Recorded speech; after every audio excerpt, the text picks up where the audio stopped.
پہلے میں مہمانان کا مختصر تعارف آپ کے سامنے پیش کرنا چاہوں گا۔ مفتی آج کے ہمارے جو مہمان ہے حضرت مولانا مفتی ندیم صاحب اشاعتی، انہوں نے اپنی ابتدائی تعلیم یعنی حفظ کی تعلیم مدرسہ ابو ہریرہ میں جو بندہ پور میں واقع ہے وہاں پر کی ہے، اور آپ نے عالمیت اور افتاء کی تعلیم مدرسہ اشاعت العلوم عقل قوا میں تعلیم حاصل کی ہے۔ فی الحال آپ امام و خطیب ہے اور مسجد باری کالونی میں آپ اپنی خدمت انجام دے رہے ہیں۔ میں کالج کے پرنسپل ڈاکٹر مظہر احمد فاروقی سے ادباً التماس کرتا ہوں کہ وہ آئے ہوئے مہمانان کا استقبال ایک تحفہ دے کر کریں۔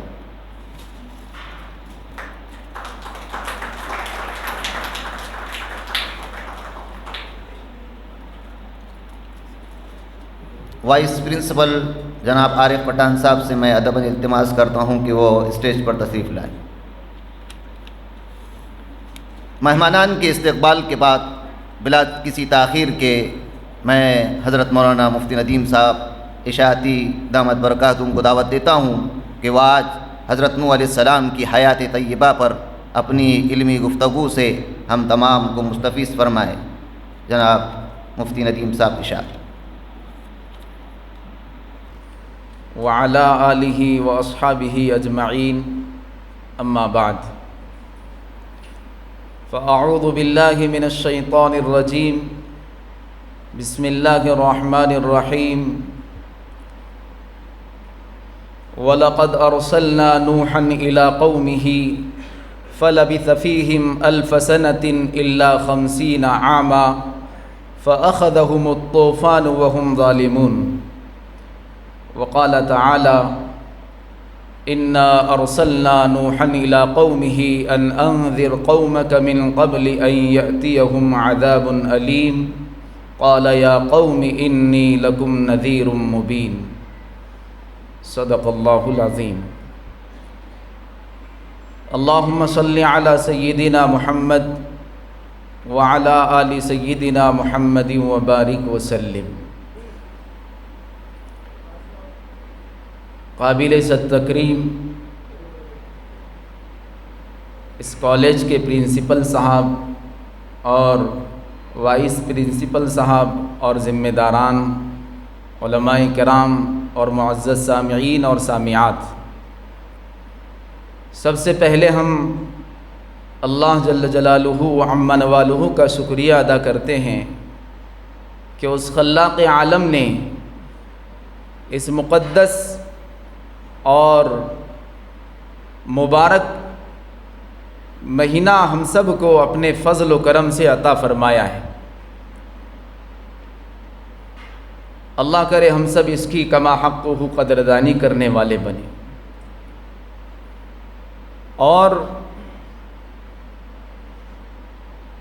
یہ جو نظام یہاں پر شروع کیا گیا ہے، الحمدللہ یہ 4 سال سے یہ نظام چل رہا ہے۔ میں پرنسپل صاحب کو اس پر بھی مبارکبادی پیش کرتا ہوں کہ آپ نے جو رمضان المبارک میں یہ نظام شروع کیا ہے، یقیناً یہ نظام قابل تقلید ہے، قابل مبارکباد ہے۔ اور اس سال جو عنوان منتخب کیا گیا ہے منتخب قصص القرآن کا، اس مبارک مہینے کو قرآن سے بہت ربط ہے، بہت گہرا تعلق ہے۔ الحمدللہ اسی تعلق کو اور مزید پروان چڑھانے کے لیے یہ نظام قصص القرآن کے عنوان سے اس سال یہاں شروع کیا گیا ہے۔ اللہ تعالیٰ کامیابی عطا فرمائے، نظر بس سے حفاظت فرماوے اور مزید ترقیات سے اللہ تعالیٰ مالا مال فرمائے۔ آج کا ہمارا جو عنوان ہے وہ حضرت نوح علیہ السلام کی حیات اور ان کی زندگی۔ ہم سب جانتے ہیں کہ اللہ رب العزت نے ساری کائنات کو اپنی قدرت سے، اپنی طاقت سے اپنی حکمت سے بنایا ہے، اور کائنات میں بے شمار مخلوقات اللہ رب العزت نے پیدا کی ہیں۔ ان بے شمار مخلوقات میں ایک مخلوق حضرت انسان ہے۔ جب سے اس دنیا میں انسانوں کا سلسلہ شروع کیا گیا ہے، اسی وقت سے اللہ رب العزت نے انسانیت کی رہنمائی اور رہبری کے لیے اپنے منتخب بندوں کو مبعوث فرما کر اپنے بندوں اور بندیوں کی رہبری اور رہنمائی کا انتظام کیا۔ چنانچہ سب سے پہلے اللہ رب العزت نے کسی کو نبی بنا کر مبعوث کیا ہے اور زمین پر اتارا ہے، وہ حضرت آدم علی نبینا وعلیہ الصلاۃ والسلام ہے،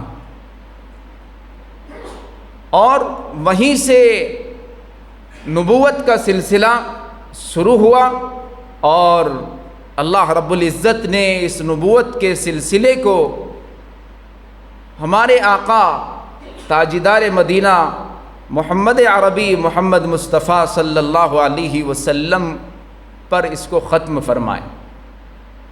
آپ صلی اللہ علیہ وسلم کے بعد کوئی نبی نہیں آئے گا، کوئی نبی نہیں ہوگا، جو ہوگا وہ جھوٹا ہوگا، وہ دجال ہوگا، وہ کذاب ہوگا۔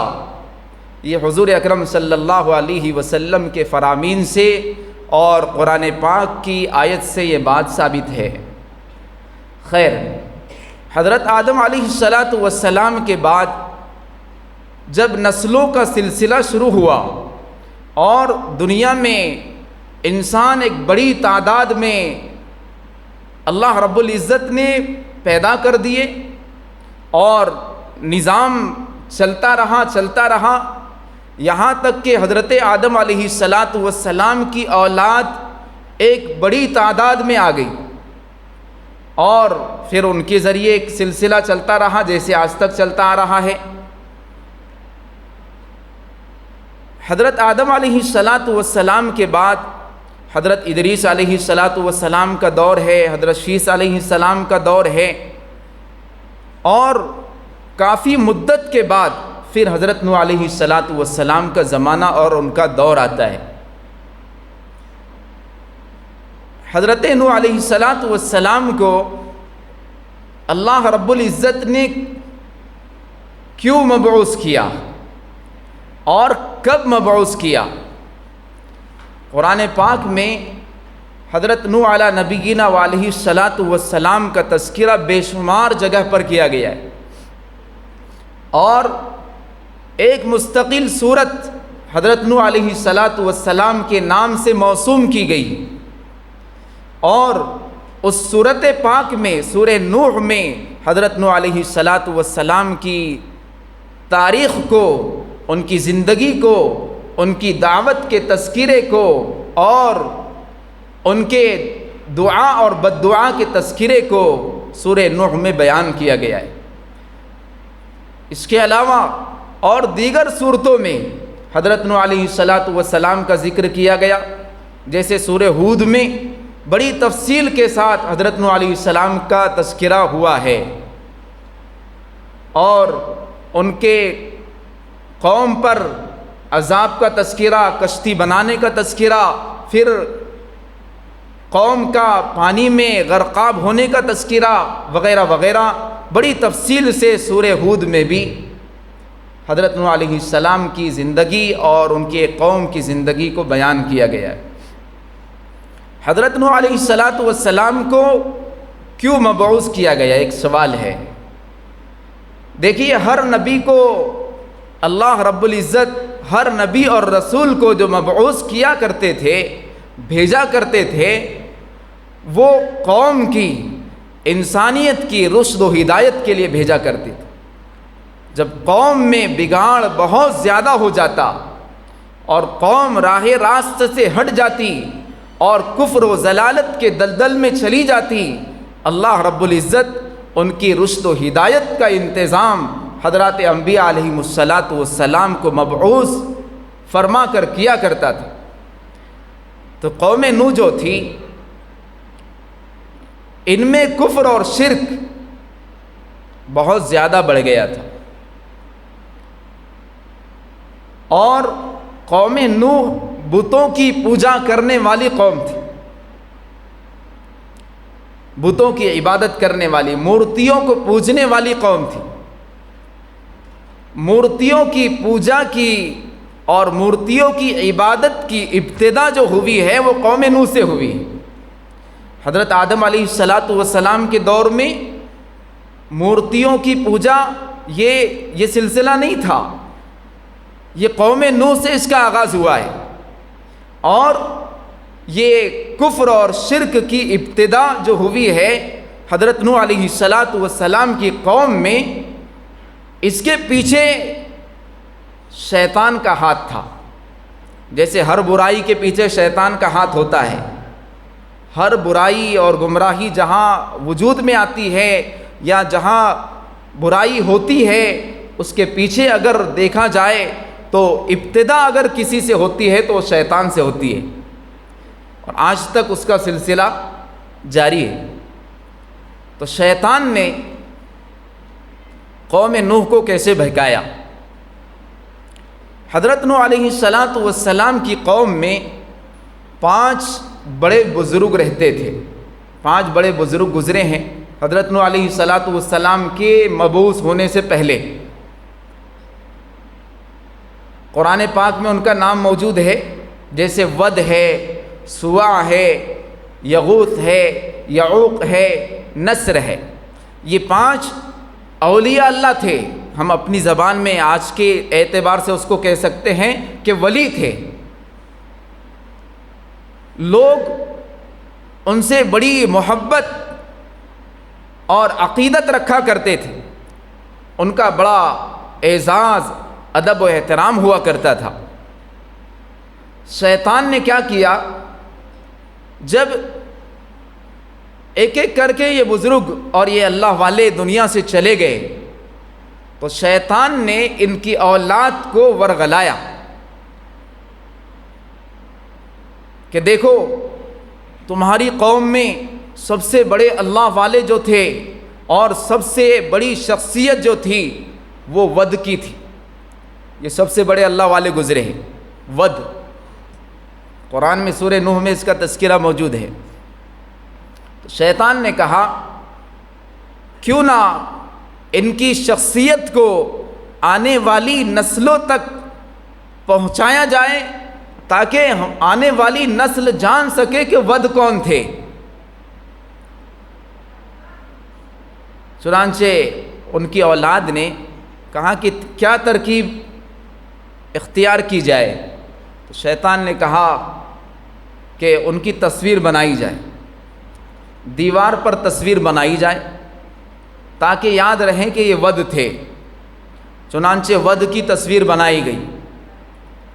پھر اسی طرح یہ اور جو 4 بزرگان دین تھے، اولیاء اللہ تھے، ان کی بھی تصویریں ان کے زمانے میں بنائی گئی، اور سال میں ایک مرتبہ ایک نظام بنایا گیا کہ ان تصویروں کو دیکھنا چاہیے، یہاں آ کے عبادت کرنی چاہیے۔ عبادت ان کی شروع نہیں ہوئی تھی، صرف تصویروں کو دیکھا جاتا تھا کہ یہ ہمارے قوم کے بزرگ لوگ تھے، ہمارے قوم کے اللہ والے تھے، ہماری قوم کے اولیاء اللہ تھے، اس طرح جو ہے بتلایا جاتا تھا لوگوں کو۔ اب وہ نسل گزر گئی، دوسری نسل آئی، ان کی اولاد کی اولاد آئی۔ اب شیطان نے کیا کیا کہ یہ دیواروں پر یہ بزرگان دین کی جو تصویریں بنی ہوئی ہے، یہ تصویریں ہر سال مٹ جاتی ہے، کیوں نہ ان کو اور اچھی شکل دی جائے۔ چنانچہ اور اچھی شکل تصویروں کو یہ دی گئی کہ لکڑیوں پر تصویریں اتاری گئی، لکڑیوں پر تصویریں بنائی گئی تاکہ یہ زیادہ مدت تک باقی رہے۔ لکڑیوں پر تصویریں نکالی گئی، ابھی بھی عبادت ان کی شروع نہیں ہوئی، بس شیطان نے اس طرح بہکایا، ورغلایا کہ جب تم عبادت کرتے ہو اللہ تعالیٰ کی، عبادت کے وقت یہ تصویروں کو سامنے رکھ لیا کرو. ان کی عبادت نہیں کرنی ہے، لیکن ان کا تعلق اللہ سے بہت زیادہ تھا اور بہت گہرا ان کا ربط تھا. ان کی برکت سے تمہاری عبادتیں قبول ہوگی. جیسے کہ آج کے دور میں کچھ لوگ یہ سمجھتے ہیں، کچھ لوگوں کا یہ عقیدہ ہے کہ بزرگان دین سے جو لگاؤ اور محبت ہوگی تو ان کی برکت سے ہماری عبادتیں قبول ہوگی. مزاروں پر جاتے ہیں، وہاں پر چادریں چڑھاتے ہیں اور نہ جانے کیسی کیسی خرافات کو وہاں انجام دیا جاتا ہے. کیوں؟ مقصد یہی ہوتا ہے، مقصد پیچھے بہت اچھا ہوتا ہے کہ یہ بزرگان دین، یہ اولیاء اعظام کا تعلق اللہ سے بہت زیادہ تھا، ان کے واسطے سے ہماری مغفرت ہو جائے گی اور ان کے واسطے سے ہمارا کام ہو جائے گا. چنانچہ آج مزاروں پر لوگ اس نیت سے جاتے ہیں، عبادت نہیں کی جاتی ہے، اور بعض لوگ مزاروں پر سجدہ بھی کرتے ہیں عقیدت میں، محبت میں، جبکہ حرام ہے. یہ پیشانی صرف اللہ کا حق ہے. پیشانی جھکے گی تو صرف اللہ کے سامنے جھکے گی، اللہ کے علاوہ یہ پیشانی کسی کے سامنے نہیں جھکے گی. یہ ہمارا عقیدہ ہے، ہمارا یقین ہے، ہمارا ایمان ہے. ہم اپنی پیشانی کو صرف اللہ کے سامنے جھکائیں گے. کسی پیر اور فقیر کے پاس، کسی مزار پہ جا کر اپنے پیشانیوں کو نہیں جھکائے. چنانچہ کچھ لوگ مزاروں پر جا کے سجدے کرتے ہیں یہی عقیدت میں کہ ہمارا کام بن جائے گا، ہماری منت پوری ہو جائے گی اور ہمارا یہ مسئلہ حل ہو جائے گا. کچھ اس نیت سے چادریں چڑھاتے ہیں، کچھ اس نیت سے جا کر سجدے کرتے ہیں، اور کچھ اس نیت سے جا کر نذرانے پیش کرتے ہیں وغیرہ وغیرہ. یہاں سے ابتدا ہوتی ہے کفر اور شرک کی. بدعات جو ہوتی ہے نا، بدعتیں جو ہوتی ہے، بدعت کے ذریعے ہی کفر پروان چڑھتا ہے، بدعت کے ذریعے ہی شرک پروان چڑھتا ہے. اسی لیے علماء کرام، مفتیان کرام بدعت پر روک اسی لیے لگاتے ہیں تاکہ قوم کفر اور شرک کا شکار نہ ہو. یہیں پر رک جاؤ، آگے مت بڑھو، ورنہ آگے بڑھیں گے تو جس طرح قوم نوح کفر اور شرک کا شکار ہو گئی تھی، ایسے ہی ہماری قوم بھی کفر اور شرک کا شکار ہو جائے. تو بدعت پر روک لگا دی جاتی. تو شیطان نے ذہن میں یہ بات ڈالی کہ عبادت کے وقت تصویر کو سامنے رکھ لیا کرو، عبادت ان کی نہیں کی جائے. وہ نسل بھی گزر گئی، اب تیسری نسل آئی تو شیطان نے ان کو یہ بہکایا، دیکھو تمہارے آبا اور اجداد تھے، یہ تصویروں کی عبادت کیا کرتے تھے، ان سے وہ مانگا کرتے تھے، تو تم بھی ان کی عبادت کیا کرو اور ان کی پوجا کیا کرو اور ان سے اپنی منتیں مانگا کرو. شیطان نے اس طرح بہکایا اور پھر ایک تصور یہ دیا، دیکھو یہ لکڑی پر تصویر ہے نا، یہ لکڑی کی تصویر بھی چند سالوں میں ختم ہو جائے گی، اس کو اور اچھی شکل دینی چاہیے. تو شیطان نے مشورہ دیا کہ پتھر پر ان بزرگان دین کی تصویروں کو اتارا جائے. چنانچہ پتھروں پر تصویریں بنائی گئی. جو مورتیاں آج موجود ہیں نا، ان کی شروعات گویا قوم نوح سے ہوئی. پتھروں پر تصویر بنائی گئی.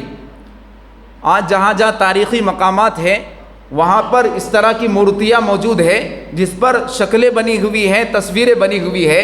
تو اس کا آغاز قوم نوح سے ہوا. اب پتھروں پر تصویر بن گئی، اب وہیں سے مورتی پوجا شروع ہو گئی. بتوں کو پوجنا، مورتیوں کو پوجنا، اس کی شروعات وہیں سے ہوگی.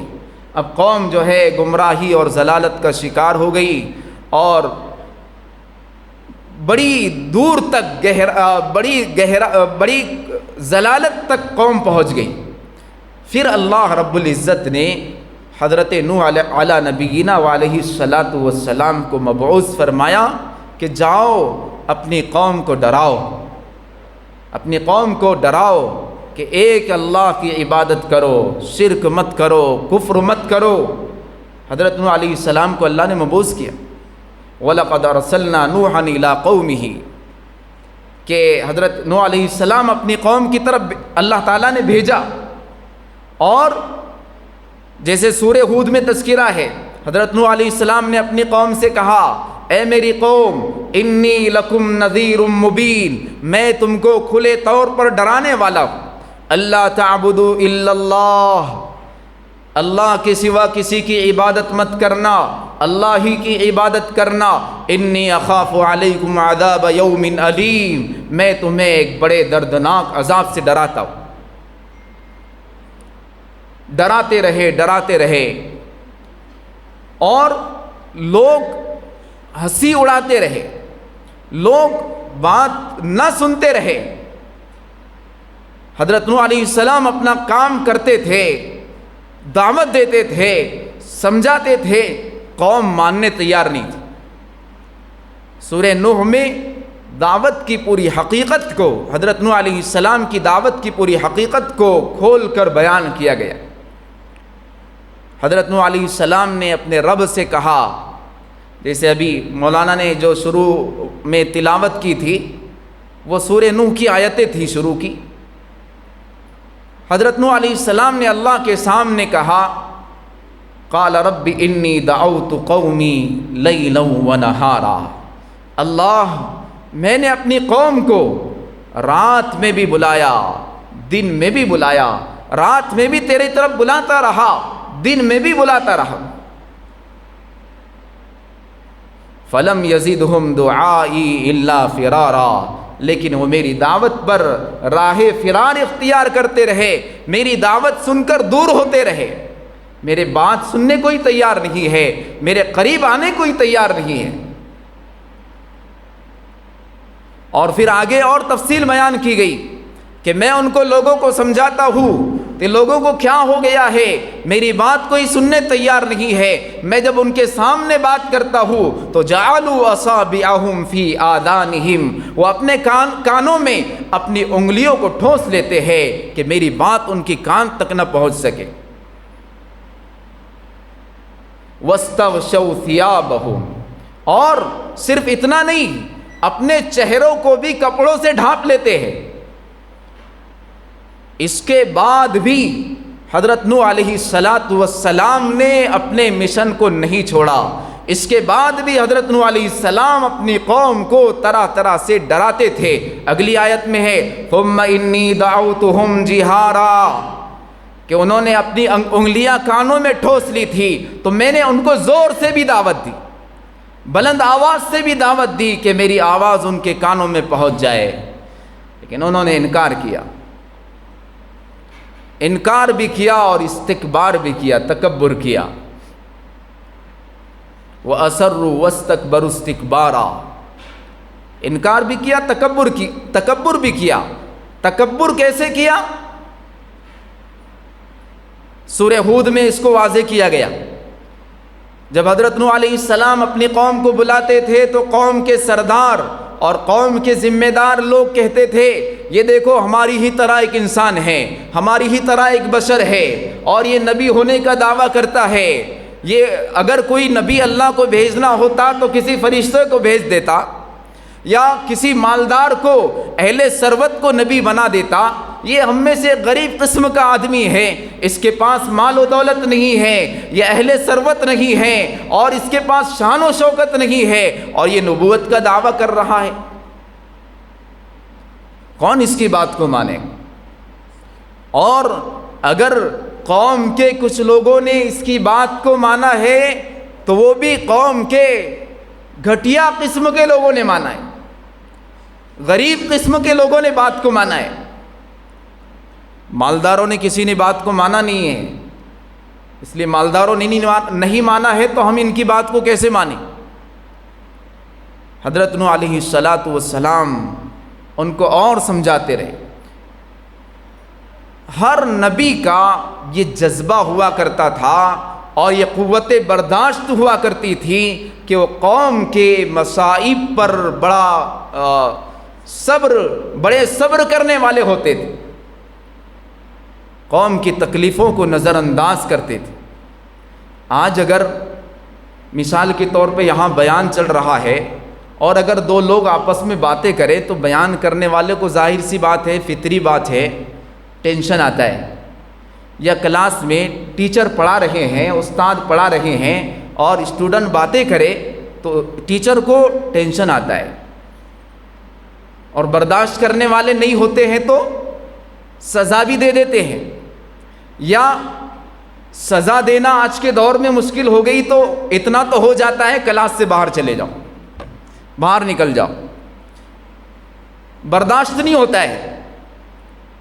قربان جائیے انبیاء علیہم الصلاۃ والسلام کے صبر و استقلال پر کہ قوم طرح طرح سے تکلیفیں دیتی رہی اور یہ برابر اپنے مشن پہ کام کرتے رہے۔ دیکھو نا، حضرت نوح علیہ السلام بات کر رہے، سمجھا رہے، ان کی خیر خواہی کی، ان کی ہمدردی کی، ان کی آخرت کی، لیکن قوم اپنے کانوں میں انگلیاں ٹھوس رہی ہے، اپنے چہروں پر کپڑا ڈھانپ رہی ہے، بھی ہم کو نہیں سننی ہے، جاؤ ہم کو نہیں سننی ہے۔ حضور اکرم صلی اللہ علیہ وسلم بھی جب کفار مکہ کو دعوت دیا کرتے تھے تو کفار مکہ میں بھی کچھ لوگ ایسے تھے وہ جو بات کو نہیں سنتے تھے، اور بعض تو اس طرح کا مشورہ دینے والے تھے، کوئی اجنبی آتا تو کہتے دیکھو اپنے کانوں کو بند کر لینا، اپنے کانوں میں روئی ٹھوس لینا، محمد کی بات کو مت سننا۔ کفار مکہ، قرآن نے ان کا تذکرہ کیا، وہ قرآن کی تلاوت کے وقت شور و غل کیا کرتے تھے اور یہ کہتے تھے کہ قرآن کی تلاوت کو مت سنو۔ لوگوں سے یہ اعلان کرتے تھے کہ دیکھو قرآن کو مت سننا، قرآن جب پڑھا جاوے تو شور مچانا۔ شور مچایا جاتا تھا، پھر بھی نبی اکرم صلی اللہ علیہ وسلم اپنی قوم کو دعوت دیتے تھے، بلاتے تھے۔ تو انبیاء علیہم الصلاۃ والسلام کا صبر جو ہے ایک مثالی صبر ہوا کرتا، اس کی کوئی مثال پیش نہیں کر سکتی۔ تو حضرت نوح علیہ السلام کا صبر دیکھیے، قوم بات سننے کو تیار نہیں اور الٹا تانے دیے جا رہے ہیں۔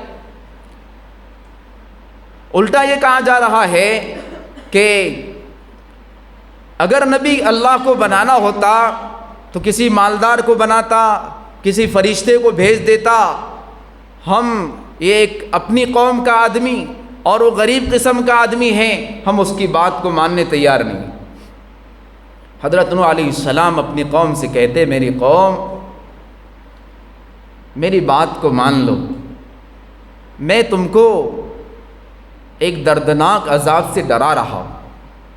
قوم نے کہا کہ اب ہم کو بہت ڈرا رہے ہو، آپ جس چیز کا تم وعدہ کر رہے ہو عذاب کا، ٹھیک ہے عذاب کو لے آؤ۔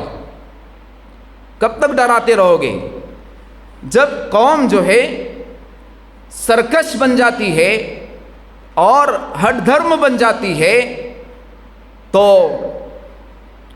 ان کی زبانوں سے جو الفاظ نکلتے ہیں وہ اللہ کے عذاب کو دعوت دینے والے الفاظ ہوتے ہیں، اللہ کے غضب کو دعوت دینے والے الفاظ ہوتے ہیں۔ بچہ جب ہٹ دھرم بن جاتا ہے نا، اسکولوں میں، مدارس میں یہ چیزیں دیکھنے میں آتی ہے، اور خود ماں باپ اپنی اولاد کے متعلق یہ تجربہ ضرور رکھتے ہیں کہ جو بچے کو زیادہ سزا دی جاتی ہے وہ ہٹ دھرم بن جاتا ہے۔ بعض مرتبہ بچہ کہتا ہے مارو جتنا مارنا ہے، آپ مارو، جتنی سزا دینی ہے دے لو، کیونکہ اب وہ ہٹ دھرم ہو گیا۔ کبھی کبھی یہ کہا جاتا ہے، اگر ٹیچر کہے، پرنسپل کہے کہ دیکھو اگر شرارت کرو گے تو آپ کو کالج سے نکال دیا جائے گا، تو ایک آدھا ہٹ دھرم بچہ کیا کہتا ہے، ٹھیک ہے نکال دو، آپ ہی کا کالج ہے کیا، اور بہت سارے کالج ہیں۔ اس طرح کا جواب دینے والے بچے موجود ہوتے ہیں۔ تو ایسے ہی حضرت نوح علیہ السلام کی قوم نے کہا کہ آپ بار بار عذاب کی دھمکیاں دے رہے ہو، آپ بار بار کہہ رہے کہ سخت عذاب آنے والا ہے، خطرناک عذاب آنے والا ہے، اس سے میں تم کو ڈراتا ہوں، لے آؤ تمہارا عذاب۔ حضرت نوح علیہ السلام نے کہا عذاب میرے ہاتھ میں نہیں، عذاب بھیجنے والی ذات اللہ کی ہے، جب اس کا فیصلہ ہو جائے گا پھر وہ فیصلے سے کوئی بچ نہیں سکے گا، وہ اپنے عذاب کو روک نہیں سکے۔ قوم کو بلاتے رہے، سمجھاتے رہے، قوم سے یہ بھی کہا یا قوم لا اسألکم علیہ مالا، اے میری قوم میں تم سے کوئی مال بھی نہیں چاہتا، میرا کوئی مالی مقصد نہیں ہے، میں کوئی اعزاز نہیں چاہتا، میں تو تمہاری بھلائی چاہتا ہوں، اور میں نہ دعویٰ کر رہا ہوں کہ نہ میں فرشتہ ہوں، نہ اللہ کے خزانے میرے پاس ہے۔ ولا اقول لکم عندی خزائن اللہ ولا اعلم الغیب ولا اقول لکم انی ملک، کہ اللہ کی خزانے میرے پاس ہے، میں اس کا دعویٰ نہیں کر رہا ہوں، اور میں فرشتہ ہوں، میں اس کا دعویٰ نہیں کر رہا ہوں، یا میرے پاس غیب کی باتیں ہیں، میں اس کا دعویٰ نہیں کر رہا ہوں۔ غیب کا علم صرف اللہ کے پاس ہے، خزانوں کا مالک صرف اللہ ہے۔ اللہ نے کسی کو مال کا مالک بنا دیا، کسی کو مال و دولت دے دیا تو نیابت کے طور پہ دیا ہے، اصل مالک حقیقی تو اللہ کی ذات ہے۔ غیب کا علم صرف اللہ کو ہے، غیب کا علم اللہ کے علاوہ کوئی نہیں جانتا ہے۔ اس لیے ہمارا عقیدہ ہے، اہل سنت والجماعت کا یہ عقیدہ ہے کہ عالم الغیب ذات صرف اللہ کی ذات ہے، اللہ کے علاوہ عالم الغیب کوئی بھی نہیں۔ حضور اکرم صلی اللہ علیہ وسلم کی ذات اقدس بھی عالم الغیب نہیں ہے، قرآن میں صراحت کے ساتھ موجود ہے، احادیث میں صراحت کے ساتھ موجود ہے۔ انبیاء علیہم السلام غیب کی جو باتیں بیان کیا کرتے تھے وہ وحی کے ذریعے بیان کیا کرتے تھے، وحی کے ذریعے ان کو اطلاع دی جاتی تھی، حضرت جبرائیل علیہ السلام کے ذریعے اطلاع دی جاتی تھی۔ تو جو بات کی اطلاع اگر کسی کو مل جاوے تو غیب کہاں سے ہو سکتا ہے؟ غیب نہیں ہو سکتا ہے۔ تو عالم الغیب صرف اللہ کی ذات ہے۔ تو حضرت نوح علیہ السلام نے کہا کہ میں غیب کو جاننے والا نہیں ہوں اور میں فرشتہ بھی نہیں ہوں۔ خیر، قوم نے بات کو نہیں مانا، عذاب کی التجا کی، عذاب کو چاہا کہ ٹھیک ہے آپ عذاب کو لے آؤ۔ پھر حضرت نوح علیہ السلام نے اللہ سے دعا کر لی کہ اب بہت ہو گیا۔ قال رب انصرنی بما کذبون، اللہ اب میری مدد فرما، یہ قوم مجھے جھٹلا رہی ہے۔ قوم نے جھٹلایا۔ حضرت نوح علیہ السلام 950 سال تک اپنی قوم کو اللہ کی طرف بلاتے رہے، 950 سال تک۔ فَلَبِثَ فِيهِمْ أَلْفَ سَنَةٍ إِلَّا 50 عَامًا، کہ 950 سال تک حضرت نوح علیہ السلام اپنی قوم میں رہے اور ان کو بلاتے رہے، ان کو دعوت دیتے رہے، لیکن نہیں مانا۔ اب بددعا کر دی۔ حضرت نوح علیہ السلام اللہ سے بددعا کر رہے، رب لا تذر علی الارض من الکافرین دیارا، اب جو ہے کسی بھی کفر کرنے والے کو، شرک کرنے والے کو روئے زمین پر باقی مت چھوڑنا۔ بددعا کر دی حضرت نوح علیہ السلام۔ انبیاء علیہم السلام کی بددعائیں موجود ہیں۔ بعض لوگ یہ کہتے ہیں کہ نبی علیہ السلام بددعا نہیں کرتے تھے، حضور اکرم صلی اللہ علیہ وسلم نے بددعا نہیں کی ہے۔ نہیں، حضور اکرم صلی اللہ علیہ وسلم کی بددعائیں بھی موجود ہیں۔ جب 70 قراء صحابہ رضی اللہ عنہ مجمعین شہید کیے گئے تو حضور اکرم صلی اللہ علیہ وسلم 1 مہینے تک فجر کی نماز میں قنوت نازلہ پڑھتے رہے۔ قنوت نازلہ کیا تھی؟ وہ بددعا تھی۔ تو حضرت نوح علیہ السلام نے بددعا کی۔ جب پانی سر سے چڑھ جاتا ہے اور صبر کی انتہا ہو جاتی ہے، قوت برداشت ختم ہو جاتی ہے، تو زبان سے بددعائیہ الفاظ اور بددعائیہ کلمات نکل جاتے ہیں۔ تو حضرت نوح علیہ السلام نے بھی بددعا کر دی۔ تو اللہ تعالیٰ نے کہا ٹھیک ہے، میرا عذاب آنے والا ہے، عذاب آ کے رہے گا، اب تم ایک کشتی تیار کرو۔ حضرت نوح علیہ السلام کی طرف وحی بھیجی، ایک کشتی تیار کرو۔ چنانچہ حضرت نوح علیہ السلام نے اللہ کے حکم سے اللہ کی نگرانی میں کشتی بنائی۔ اللہ کے حکم سے، اللہ کی نگرانی میں، یعنی اللہ رہبری کرتا رہا کہ اس طرح بناؤ، اس طرح بناؤ، اس طرح بناؤ. تو کشتی کی ایجاد ایک نبی علیہ الصلاۃ والسلام کے ہاتھوں سے اللہ کی رہبری میں ہوئی ہے. تو ساری چیزوں کو بنانے والی ذات بھی کس کی ہے؟ اللہ کی. اللہ نے بنایا اس چیزوں کو. سائنس نے ترقی کر لی ایسا نہیں ہے. اللہ نے اپنے انبیاء علیہ الصلاۃ والسلام کے ذریعے چیزوں کو بنایا ہے، اور اپنے بندوں کو اللہ نے وہ صلاحیت دی ہے کہ تم یہ چیز بناؤ، یہ چیز بناؤ، یہ چیز بناؤ، وغیرہ وغیرہ. تو حضرت نوح علیہ السلام کشتی بناتے رہے، کشتی تیار ہوتی رہی. لوگ دیکھتے تھے اور مذاق اڑایا کرتے تھے. قوم کے سردار قسم کے لوگ آتے جاتے، یہ کیا بنا رہے ہو، یہاں تو پانی نہیں ہے، اور یہ دیکھو اب کشتی بنانے لگ گئے. لیکن حضرت نوح علیہ السلام صبر کرتے تھے. اللہ کا وعدہ سچا ہے، عذاب آنے والا ہے. کشتی تیار ہو گئی. تب اللہ تعالیٰ نے حضرت نوح علیہ السلام کو حکم دیا، فَاسْلُكْ فِيهَا مِن كُلٍّ زَوْجَيْنِ اثْنَيْنِ وَأَهْلَكَ إِلَّا مَنْ سَبَقَ عَلَيْهِ الْقَوْلُ وَمَنْ آمَنَ. اب جو ہے ہر جوڑے میں سے دو دو کو آپ کشتی میں سوار کر لو، ایک نر اور ایک مادہ، ہر مخلوق میں سے. بہت بڑی کشتی حضرت نوح علیہ السلام نے بنائی تھی. مفسرین اور مورخین اس کو بیان کرتے ہیں کہ اس میں 3 منزل تھی. کشتی میں 3 منزلیں تھیں اور بہت بڑی کشتی بنائی. چنانچہ لوگوں کو سوار کر لیا اور ہر مخلوق کے ایک ایک جوڑے کو سوار کر لیا. اب اللہ رب العزت کا عذاب آ گیا. آسمان سے بارش برس رہی تھی، زمین سے چشمے ابل رہے تھے، اور جو روٹی بنانے کے تنور ہوا کرتے تھے اس سے بھی پانی نکل رہا تھا.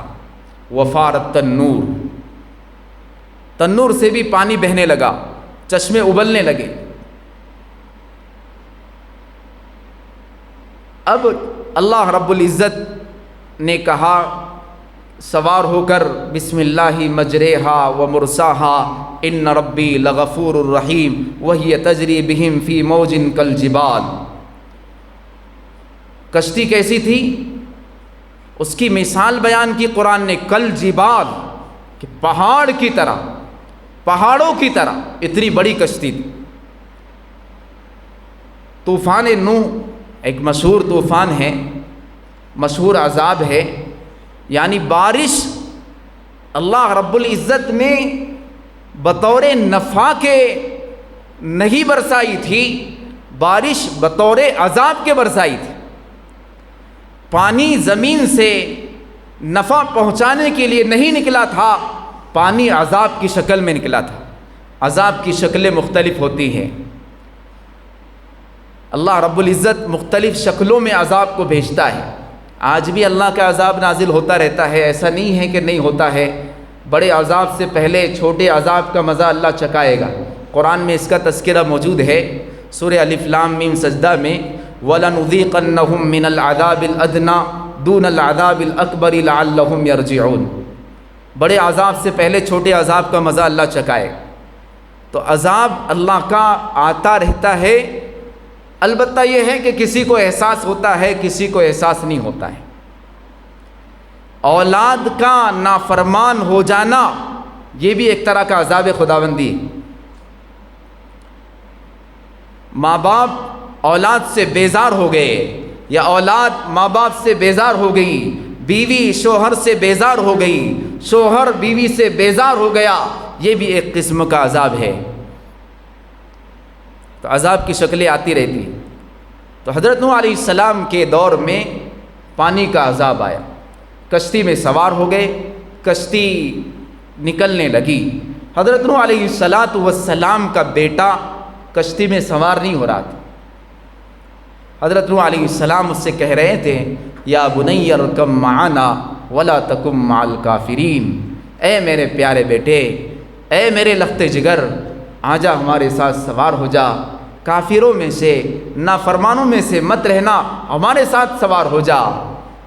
ایک باپ کی شفقت ہوتی ہے، باپ رحم دل ہوتا ہے، بیٹا چاہے جتنا بھی وہ نافرمان ہو، بیٹا چاہے جتنا بھی وہ شقی اور بدبخت ہو، اگر سزا میں، اگر کسی تکلیف میں وہ مبتلا ہے، باپ کا کلیجہ جو ہے بھر آتا ہے، باپ کی آنکھیں بھر آتی ہے، وہ یہ کہتا ہے کہ میرا بیٹا تکلیف میں نہیں ہونا چاہیے، میں چاہے جتنی تکلیف برداشت کر لوں، میں چاہے جتنی مصیبتوں کو برداشت کر لوں گا، میں اپنی اولاد کو تکلیف میں دیکھنا نہیں چاہتا۔ تو حضرت نوح علیہ السلام نے بھی اپنے بیٹے کو ڈوبنا پسند نہیں کیا کہ میرا بیٹا میری آنکھوں کے سامنے ڈوب جائے، اس کو برداشت نہیں کیا، اس وجہ سے کہا یا بنی ارکب معنا، ہمارے بچے، ہمارے بیٹے ہمارے ساتھ آ جاؤ، سوار ہو جاؤ۔ لیکن اللہ کا یہ ضابطہ ہے، شقاوت جب عروج پر آتی ہے تو نبی کی بات بھی اثر نہیں کرتی، شقاوت جب عروج پر آتی ہے تو نبی کی دعوت بھی اثر نہیں کرتی۔ حضرت نوح علیہ السلام کا بیٹا یہ بڑا شقی اور بدبخت بن گیا تھا،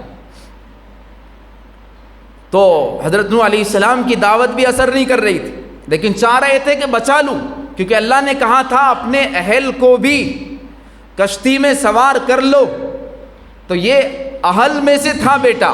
حضرت نوح علیہ السلام کے 4 بیٹے تھے، یا بعض مورخین کہتے 5 بیٹے تھے، حام، سام، یافس، کنعان، یام، یہ 4 یا 5 بیٹے تھے۔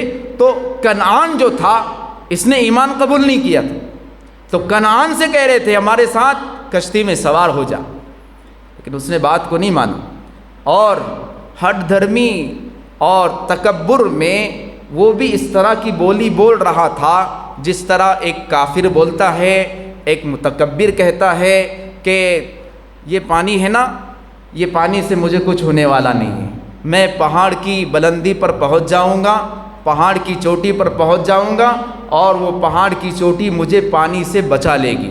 قال سآوی الی جبل یعصمنی من الماء، پہاڑ کی بلندی پانی سے مجھے بچا لے گی۔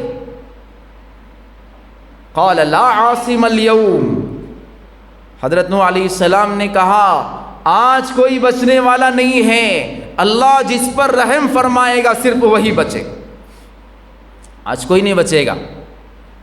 چنانچہ اتنا کہنا تھا، باپ بیٹے کی آپس میں گفتگو چل رہی تھی، باپ کی طرف سے اصرار ہو رہا تھا بیٹے آ جا، بیٹے آ جا، اور بیٹے کی طرف سے انکار ہو رہا تھا، نہیں آؤں گا، نہیں آؤں گا، میں بچ جاؤں گا اس طوفان سے اور اس پانی سے، اس سیلاب سے بچ جاؤ۔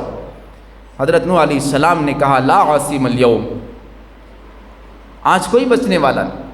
وحال بینہم الموج فکان من المغرقین، بات چل ہی رہی تھی کہ ایک لہر آئی، ایک پانی کی لپیٹ نے حضرت نوح علیہ السلام کے بیٹے کنعان کو ڈبو دیا، اور وہ ڈوبنے والوں میں سے ہو گئے۔ اس کے بعد بھی حضرت نوح علیہ السلام کی شفقت اور آپ کی اولاد کے بارے میں رحم دلی اور مہربانی، ابھی بچہ ڈوب رہا ہوگا، ابھی مرا نہیں ہوگا، اللہ سے دعا کر رہے تھے۔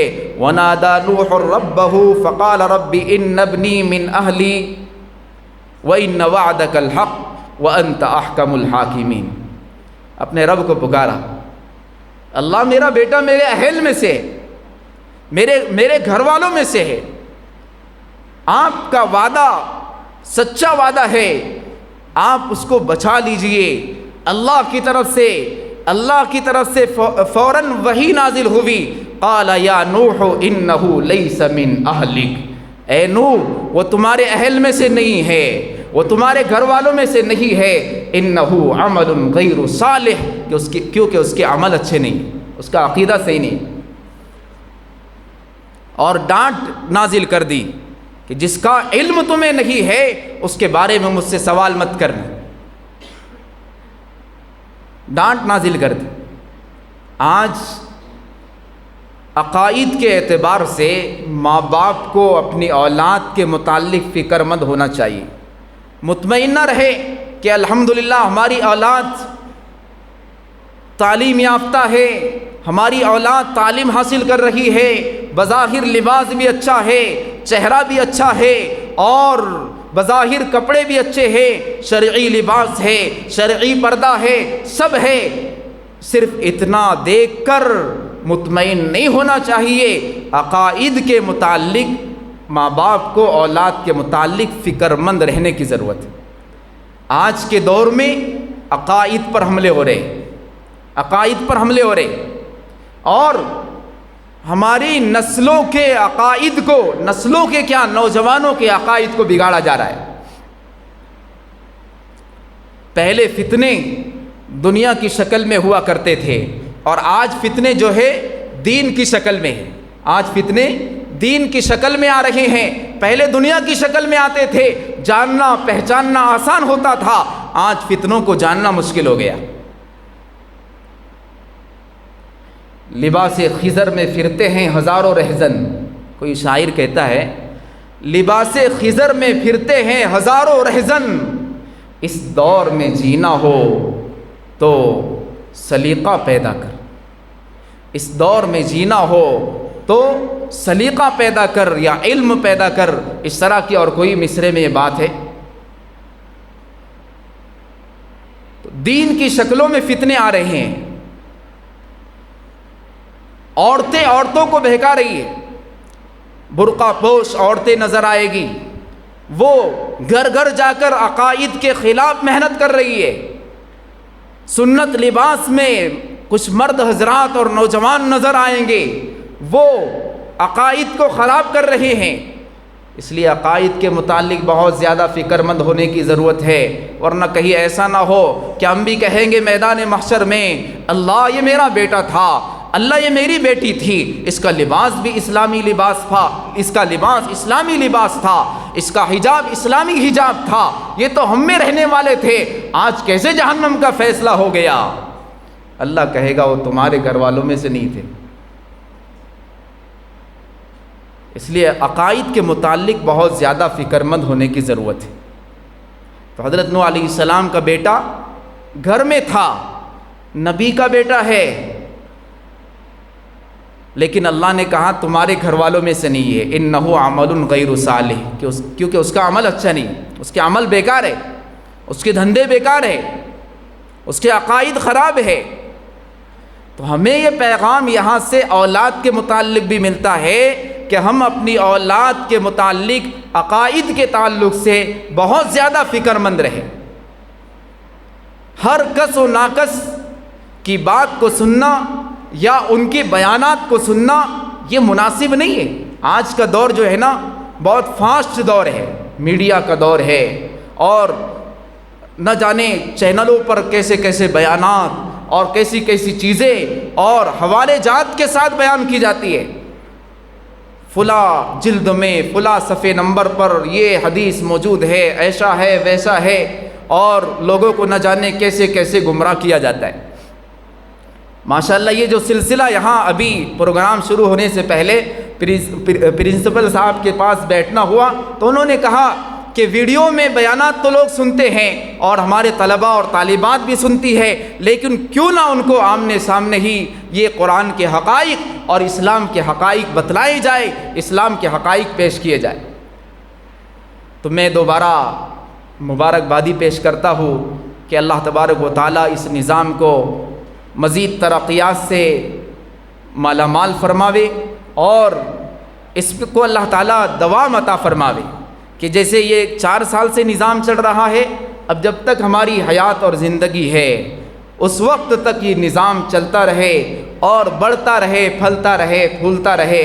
اس کے لیے ہم سب کو کوششیں کرنی چاہیے، دعائیں کرنی چاہیے، اور مزید لوگوں کو اس کا حصہ بنانا چاہیے۔ اللہ تعالیٰ آج کے ہمارے اس اجلاس کو قبول فرمائیں، جو باتیں کہی گئی، سنی گئی، سنائی گئی، عمل کی توفیق عطا فرمائیں، کمی کوتاہی کو اللہ تعالیٰ معاف فرمائیں، اور حضرت نوح علیہ السلام کی طرح صبر اور محنت اور مشن پر اللہ تعالیٰ ہم سب کو جمنے کی توفیق عطا فرمائیں۔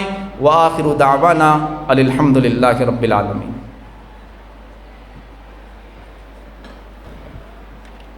یہ تھے حضرت مولانا مفتی ندیم صاحب اشاعتی، جو بڑے ہی اچھے انداز میں آپ کے سامنے قرآن کے ذریعے سے حضرت نوح علیہ السلام کے زمانے میں اور حضرت نوح علیہ السلام کی حیات طیبہ اور ان کی پریشانیاں اور ان کے حالات اور ان کا صبر اور استقلال، اس کو آپ کے سامنے پیش کر رہے تھے۔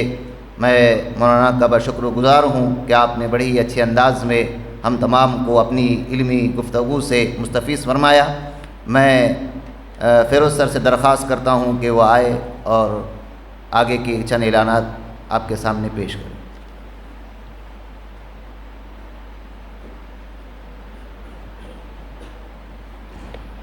جزاکم اللہ خیرن کثیرہ۔ حضرت مولانا ندیم اشاعتی صاحب کی بات جب سن رہے تھے تو مجھے مولانا الطاف حسین حالی کا ایک شعر یاد آ رہا تھا کہ کرے غیر گربود کی پوجا تو کافر، جھکے آگ پر بہر سجدہ تو کافر، کواکب میں مانے کرشمہ تو کافر، ٹھہرائے بیٹا خدا کا تو کافر، مگر مومنوں پر کشادہ ہے راہ پرستش کرے شوق سے جب جس کی چاہے۔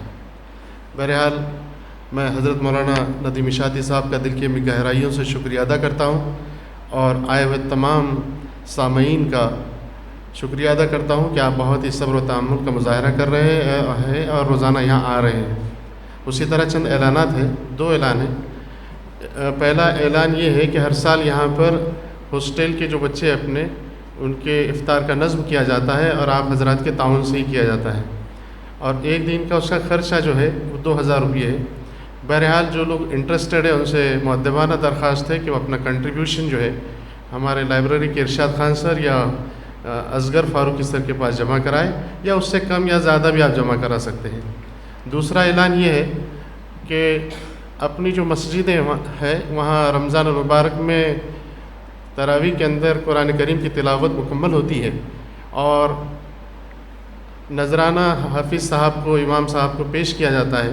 چونکہ مسجد کیمپس میں ہے اور اس کو کوئی پڑوس نہیں ہے، ہم ہی کے تعاون سے وہ بھی پورا کیا جاتا ہے۔ بہرحال آپ تمام سے گزارش ہے کہ امام صاحب کا کنٹریبیوشن بھی ارشاد بھائی کے پاس جمع کرائے، اسی طرح افطار کا بھی کنٹریبیوشن جمع کرائے۔ میں مولانا ندیم اشاعتی صاحب سے گزارش کرتا ہوں کہ آپ کی دعا پہ اس کا اختتام کریں۔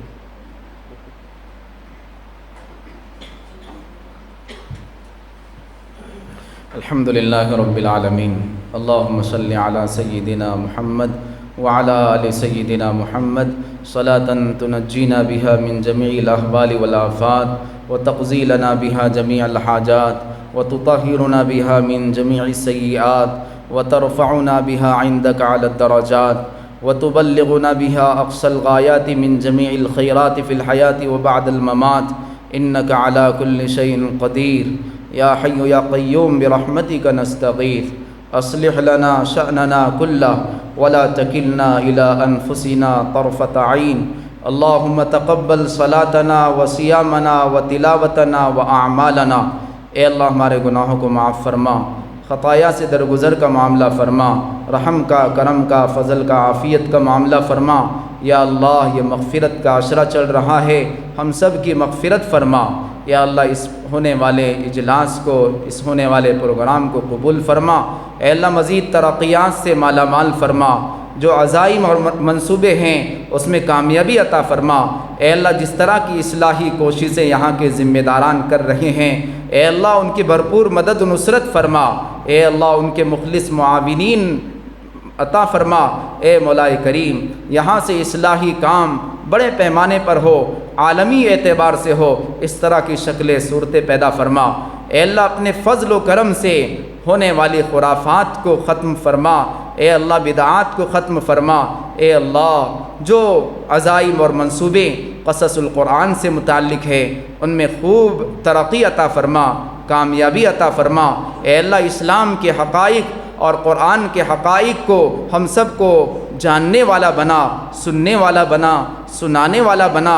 اے اللہ غلط عقائد اور غلط خیالات سے ہم سب کی حفاظت فرما۔ اے اللہ موت تک ایمان پر جمنا نصیب فرما۔ اے اللہ صحیح عقائد پر جمنا نصیب فرما، ہم سب کا خاتمہ ایمان پر نصیب فرما۔ اے اللہ جتنے لوگ یہاں پر جمع ہیں سب کے آنے کو قبول فرما، سب کی مغفرت فرما، سب کی جائز حاجات کو پورا فرما، ہم سب کی جائز ضرورتوں کو اپنے فضل سے پورا فرما۔ اے اللہ یہ مقدس مہینے کی برکتیں نصیب فرما، یہ مقدس مہینے میں خوب عبادت کا موقع نصیب فرما، روزہ اور تراویح کا اہتمام نصیب فرما، جو مانگا ہے اسے قبول فرما، مجمع میں جو بیمار ہے شفا عطا فرما، پریشان حال ہے پریشانیوں کو دور فرما، جو بے سہارا ہے ان کو سہارا عطا فرما، جو بے اولاد ہے ان کو اولاد عطا فرما، جن کی اولاد ہے ان کی اولاد کو نیک صالح بنا۔ جزا اللہ عنا محمد ما هو اہلہ صلی اللہ علیہ وسلم برحمتک یا ارحم الراحمین۔